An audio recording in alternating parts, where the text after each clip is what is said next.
नमस्कार स्टूडेंट, फिर से स्वागत है आपका अपने यूट्यूब चैनल सुभाष क्लास में। हम आपके लिए लेकर आए छत्तीसगढ़ माध्यमिक शिक्षा मंडल रायपुर शैक्षणिक सत्र चल रहा है आपका 2021-22 मई जनवरी असाइनमेंट 6 कक्षा 12वीं जीव विज्ञान बायोलॉजी के असाइनमेंट का फुल सोल्यूशन बताने वाले हैं इस वीडियो में। तो आपको वीडियो को लास्ट तक जरूर देखना है। ये वीडियो आपके लिए बहुत ही यूजफुल रहेगा।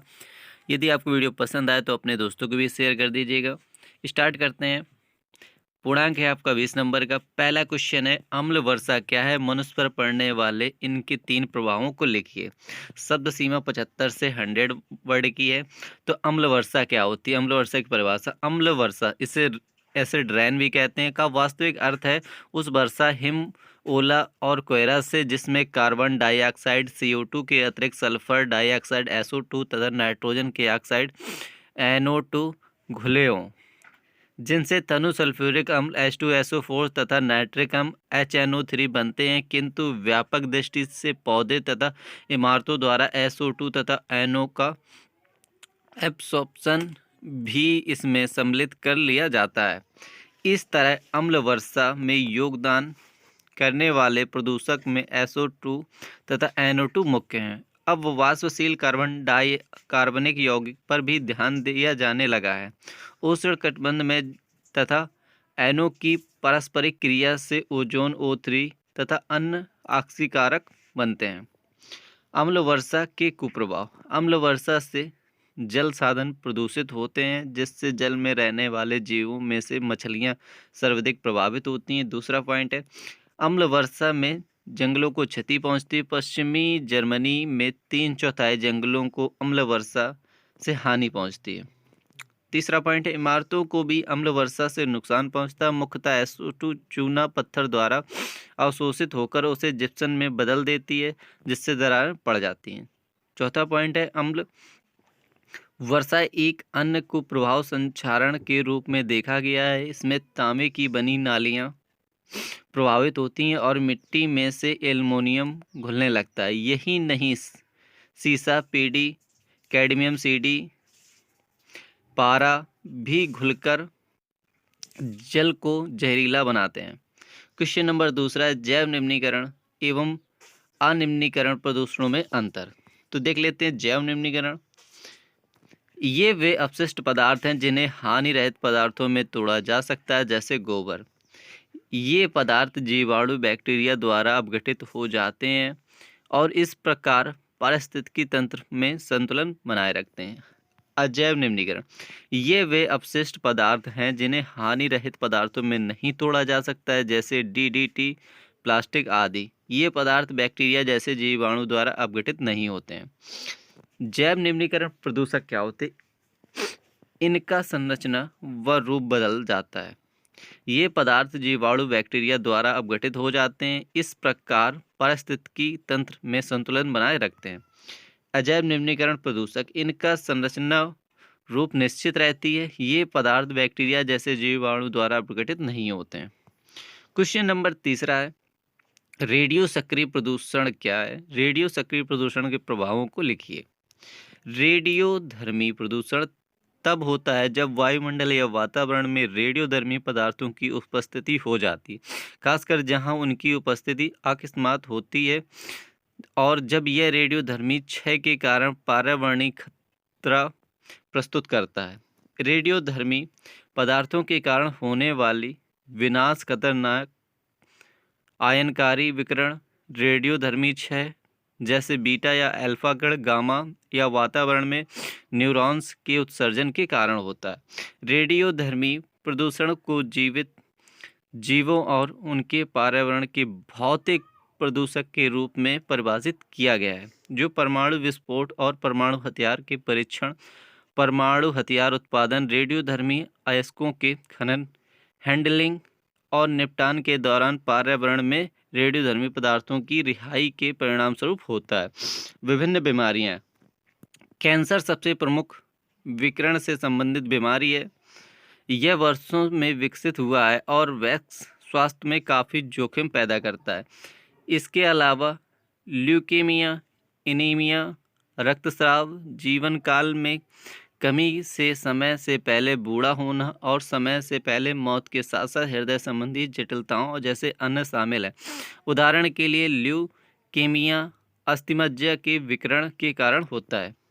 अनुवांशिकी उत्परिवर्तन। अनुवांशिकी की बात करें तो विकिरण का प्रतिकूल प्रभाव पड़ता है। यह समय के दौरान अनुवांशिक टूटने के लिए अग्रणी डीएनए किस्में को नुकसान पहुंचाता है।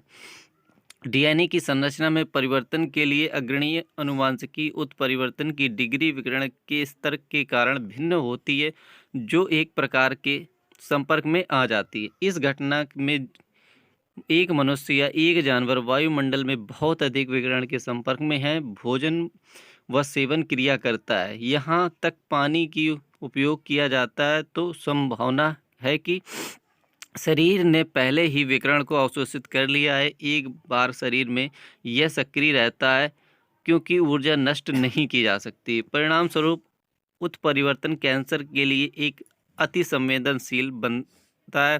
गर्भवती महिलाओं के लिए जन्म देने वाले बच्चों में अनुवांशिकी उत्परिवर्तन के कारण जन्म के दौरान कम वजन जैसे प्रतिकूल दोष होते हैं।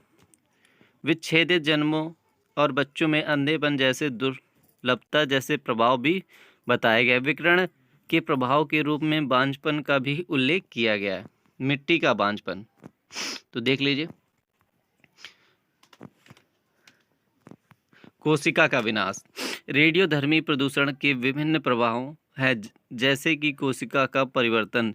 जीवित जीवों के शरीर इस मायने में विशिष्ट हैं कि एकल शरीर में लाखों कोशिकाएं होती हैं, जहां प्रत्येक का उद्देश्य पूरा करना होता है। विकिरण विभिन्न अंगों और अंग प्रणालियों के स्थायी नुकसान के लिए मौजूद कोशिकाओं को विकृत करता है। बहुत अधिक विकिरण की वजह से स्थायी बीमारियां और यहाँ तक कि मृत्यु हो जाती है। क्वेश्चन नंबर 4 है, जैव विविधता क्या है? जैव विविधता के कोई 3 लाभ लिखिए। जैव विविधता जीवन और विविधता के संयोग से निर्मित शब्द है, जो आमतौर पर पृथ्वी पर मौजूद जीवन की विविधता और परिवर्तनशीलता को संदर्भित करता है। संयुक्त राष्ट्र पर्यावरण कार्यक्रम UNEP के अनुसार जैव विविधता विशिष्टता अनुवांशिक प्रजाति तथा पारिस्थितिकी तंत्र के विविधता का स्तर मापना है। जैव विविधता किसी जैविक तंत्र के स्वास्थ्य का द्योतक है। पृथ्वी पर जीवन आज लाखों विशिष्ट जैविक प्राणियों के रूप में उपस्थित है। सन 2010 को जैव विविधता का अंतर्राष्ट्रीय वर्ष घोषित किया गया। जैव विविधता एक प्राकृतिक संसाधन है, जिससे हमारी जीवन की संपूर्ण आवश्यकताओं की पूर्ति होती है। जैव विविधता के लाभ जीव प्रजातियों का वर्गीकरण,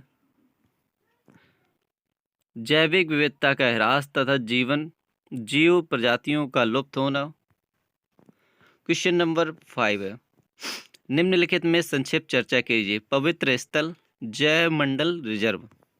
तो देखते हैं पवित्र स्थल। नंदा देवी मंदिर। नंदा देवी मंदिर का निर्माण चंद राजाओं द्वारा किया गया था। देवी की मूर्ति शिव मंदिर के डेवरी में स्थित है और स्थानीय लोगों द्वारा बहुत सम्मानित है। हर सितंबर में अल्मोड़ा नंदा देवी मेला के लिए इस मंदिर में हजारों भक्तों की भीड़ रहती है। मेला 400 से अधिक वर्षों तक इस मंदिर का अभिन्न हिस्सा है।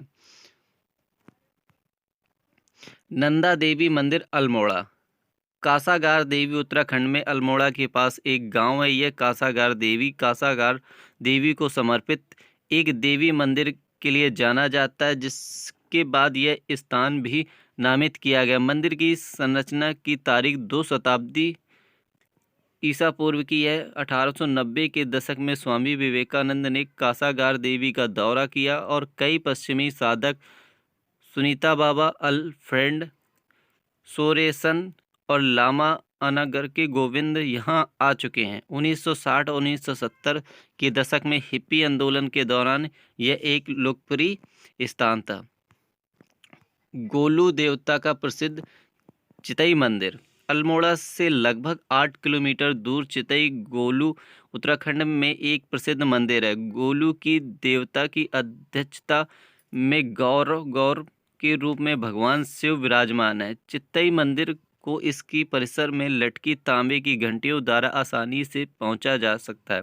गोलू जी को न्याय का भगवान माना जाता है और यह एक आम धारणा है कि जब कोई व्यक्ति उत्तराखंड में आपके किसी मंदिर में पूजा करता है तो गोलू देवता उन्हें न्याय प्रदान करते हैं और अपने भक्तों की इच्छा पूरी करते हैं। झूला देवी मंदिर, रानीखेत। झूला रानीखेत और आसपास के क्षेत्र के लिए आशीर्वाद है। यहाँ स्थित झूला देवी मंदिर पवित्र मंदिर देवी दुर्गा को समर्पित है और इसे झूला देवी के रूप में नामित किया गया है क्योंकि यहाँ प्रसिद्ध देवी को पालने पर बैठा देखा जाता है। स्थानीय लोगों के अनुसार यह मंदिर 700 वर्ष पुराना है और 1959 में मूल देवी चोरी हो गई थी। चित्तई गोल मंदिर की इस तरह मंदिर को इसके परिसर में लटकी घंटियों की संख्या से पहचाना जाता है। यह माना जाता है कि झूला देवी अपने भक्तों की इच्छाओं को पूरा करती हैं और इच्छाएं पूरे होने के बाद भक्त यहाँ तांबे की घंटियां चढ़ाते हैं। यदि आपको वीडियो पसंद आया हो तो चैनल को सब्सक्राइब कर दीजिएगा, बेल आइकन को ऑन कर दीजिए। मिलते हैं नेक्स्ट वीडियो में। यदि आप इसका फुल PDF सोल्यूशन पाना चाहते हैं तो आपको गूगल पर सर्च करना होगा www.subhansclasses.com। इसके लिंक भी हम आपको डिस्क्रिप्शन में दे देंगे, आप वहां से भी इसे डाउनलोड कर सकते हैं। मिलते हैं नेक्स्ट वीडियो में, तब तक के लिए बाय।